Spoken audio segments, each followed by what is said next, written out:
It was not uncommon for us to take 8 hours to run the river. We would stop at every play spot and play over and over and over. I went in, I got this one ender, but it shot me out into the current where I flipped, and I could hold my breath for, a couple of minutes. But I went to pull the spray skirt and it would not come off. I looked upstream and I see a canoe, and I noticed that it was overloaded, coolers and fishing rods and everything in the canoe.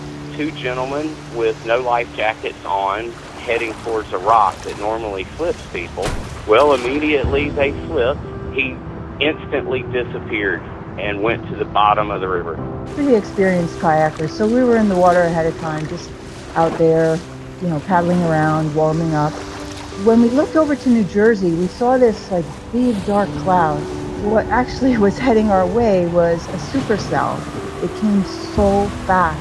My arms were pumped. They were just flamed out, and I could not pull any harder.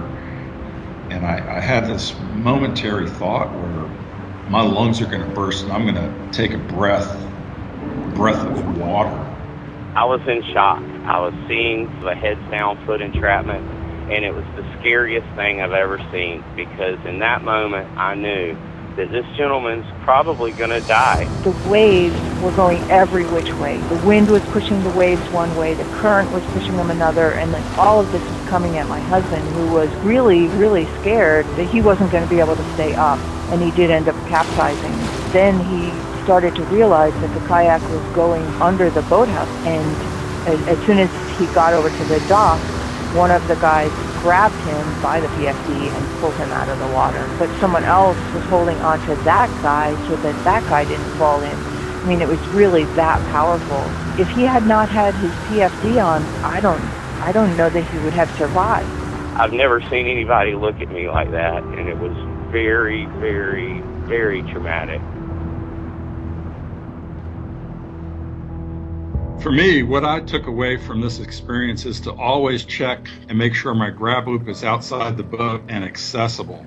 If I'd been alone, this story could have ended much differently. The lesson that we learned was always be prepared. Weather can change on a dime. And so I was very, very lucky to be at the right time and the right place with some knowledge of what to do. And I thank the ACA for giving me that knowledge.